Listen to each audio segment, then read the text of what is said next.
Caro presidente Aníbal Diniz, senadores, senadoras, nossos telespectadores da TV Senado, ouvintes da Rádio Senado, a crise internacional e as dificuldades para ampliar os investimentos na nossa economia não podem diminuir o compromisso da indústria automobilística brasileira e dos governos com preços justos e produtos de qualidade. O consumidor nacional deve ser respeitado e as indústrias competitivas devem ser estimuladas.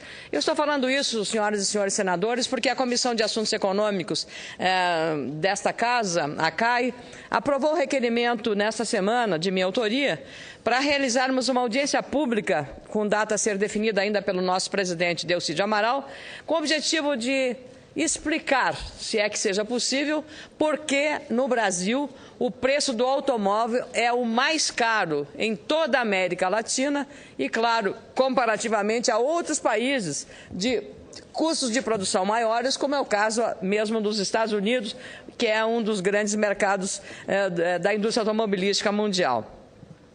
Isso também considerando que houve redução do IPI sobre carros populares e os carros continuam com preços elevadíssimos. Nós vamos convidar representantes dos Ministérios da Fazenda, do Desenvolvimento, Indústria e Comércio Exterior, o MIDIC, do Ministério Público Federal, Associação Nacional dos Fabricantes de Veículos Automotores, Sindicato Nacional dos Fabricantes de Veículos e especialistas do setor para aprofundar o entendimento sobre a composição dos preços dos automóveis no Brasil, muito elevados e mais elevados ainda, como eu disse, do que nos Estados Unidos, na Europa e mesmo nos países da América Latina, como é o caso da nossa vizinha Argentina e também do Chile. O senador Eduardo Braga, líder do governo nesta casa, aliás, para minha alegria, apoiou o meu requerimento, sugerindo, inclusive, que aproveitemos esta audiência pública para debater a ausência de incentivos fiscais para os chamados carros híbridos, como os de motores flex, que usam etanol como combustível, e para os automóveis movidos a energia elétrica ou qualquer outro combustível não fóssil ou não mineral, como é o petróleo, por exemplo. Investir em tecnologias mais sustentáveis é um caminho necessário, dentro do ponto de vista ambiental e, claro, do ponto de vista até tecnológico. O senador Eduardo Braga, do PMDB do Amazonas, deve apresentar um projeto sobre essa questão e concordo que é preciso, portanto, atenção sobre tributos no setor estratégico da indústria nacional, que é a indústria automotiva. O momento é oportuno para debatermos essas questões, porque está aquecido o mercado de automóveis do Brasil, mesmo com as dificuldades no trânsito e uma infraestrutura defasada nos grandes centros urbanos. É incrível, mas apesar de ser o Brasil hoje o sétimo maior produtor de veículos automotores, carros, automóveis do mundo, sétimo maior produtor, o Brasil hoje importa veículos do México, de vários modelos e que há uma lista de espera.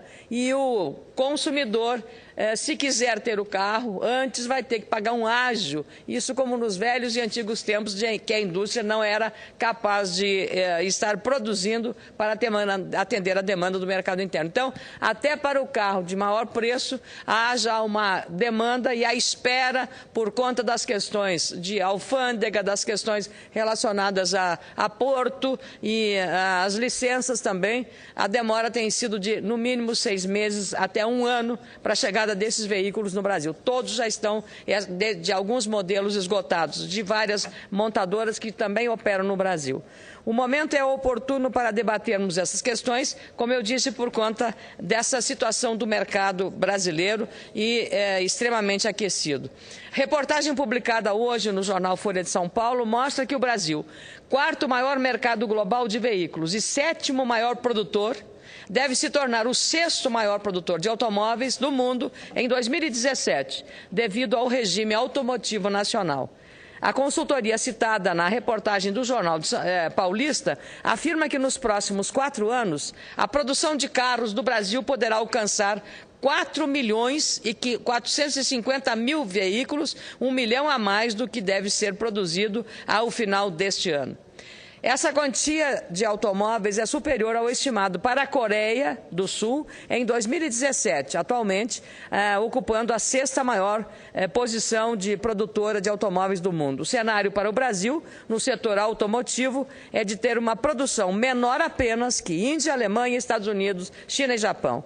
É necessário discutir amplamente esse tema porque os consumidores brasileiros pagam mais caro pelos automóveis vendidos aqui. Mesmo no caso dos importados, o problema é recorrente. Em alguns casos, os importados vendidos no Brasil custam o dobro dos similares vendidos em outros países. Apresentei no início deste mês um projeto de lei, o PLS, que altera a Lei 6.729, mais conhecida como Lei Ferrari, para tornar mais flexível o sistema de distribuição de veículos automotores em nosso país. Isso promoveria a ampliação da concorrência no comércio de veículos de 4 rodas, reduzindo os preços dos automóveis no mercado nacional. Há, portanto, uma incongruência de mercado que prejudica os consumidores e impacta negativamente no comércio e no bolso do consumidor. A questão da segurança também precisa ser considerada. A audiência pública será uma oportunidade para saber por que o consumidor brasileiro tem que comprar um carro caro e defasado, com limitações de tecnologia, mesmo pagando um preço muito alto pelo veículo. Considerando a má qualidade das nossas estradas e os riscos dos acidentes, o Brasil precisaria de carros mais seguros que os carros usados e produzidos na Europa e nos Estados Unidos, por exemplo. O Latin NCAP, braço para a América Latina da Organização Europeia, que promove testes independentes de segurança, fez no início deste mês uma avaliação da segurança dos carros brasileiros. A constatação, pasmem, a segurança dos carros de nosso país em relação à dos europeus está defasada em pelo menos 20 anos. É demais. Mesmo assim, esses carros são mais caros quando comercializados no mercado brasileiro. Essa situação me faz lembrar, inclusive, um episódio que ficou muito conhecido na década de 90, quando o senador Fernando Collor era presidente da República, afirmou na Alemanha, se referindo aos automóveis usados no Brasil, produzidos aqui, que os brasileiros andavam em carroças. De lá para cá, o setor, claro, evoluiu muito, mas o Brasil ainda enfrenta limitações à competitividade e à livre concorrência, como a ausência de incentivos fiscais e preços elevados, no caso do incentivo, mesmo que o governo agora tenha reduzido o IPI. É claro que não podemos ainda dizer que sejam carroças, mas estão muito longe de ter a qualidade ideal em matéria de segurança, como foi constatado por essa instituição. O coordenador do Centro de Engenharia Automotiva da Escola Politécnica da Universidade de São Paulo, Ronaldo de Braine Salvani, fala num artigo publicado na Folha de São Paulo de hoje que a inexistência de uma montadora brasileira faz muita falta. Na avaliação desse especialista, o atual regime automotivo estimula o setor, mas acentua as distorções do mercado brasileiro, influenciando, melhor dizendo, diretamente nos preços dos veículos vendidos e produzidos aqui.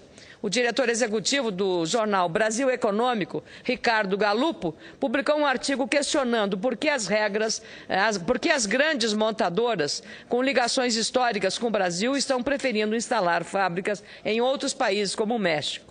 Hoje, o The Wall Street Journal, um dos periódicos mais lidos por investidores e empresários de todo o mundo, afirma que o México está assumindo um papel central na produção global de automóveis, cada vez mais exigente em relação a custos mais baixos e mão de obra qualificada. Há 6 anos, o México era o 9º maior exportador mundial de carros. Hoje, o México ocupa o 4º lugar, atrás da Alemanha, Japão e Coreia do Sul, com exportações de 2.140.000 veículos neste ano. Posição que o Brasil poderia estar aspirando ou, pelo menos, fazendo um esforço para continuar obtendo. Na reportagem, um dos maiores executivos do mundo, Carlos Ghosn, explica que as vantagens no câmbio e a alta produtividade dos empresários mexicanos têm tornado o país, o México, altamente competitivo e atraente no setor automotivo. Portanto, precisamos debater essas questões e sugerir ações que realmente desenvolvam a indústria internacional e beneficiam o consumidor brasileiro, essencial em qualquer operação comercial, seja ela qual for. É por isso que nós queremos discutir essa questão, porque não é admissível que o Brasil, com esta posição de protagonismo nessa indústria que tem recebido do governo brasileiro um tratamento diferenciado, tem um alto poder político também, ela tenha praticado números em relação a custo excessivamente elevados comparativamente ao Chile e à Argentina, apenas para citar um país muito próximo de nós em relação ao preço dos automóveis. Então, eu penso que a utilidade dessa audiência pública, que recebeu o apoio do senador Eduardo Braga, será exatamente para que a própria indústria venha explicar. Talvez ela tenha razões que a nossa razão desconhece. Por isso, a relevância e a oportunidade da audiência pública na Comissão de Assuntos Econômicos para debater, a meu pedido e do senador Eduardo Braga, o alto custo e o alto preço dos automóveis em nosso país. Muito obrigada, senhor presidente.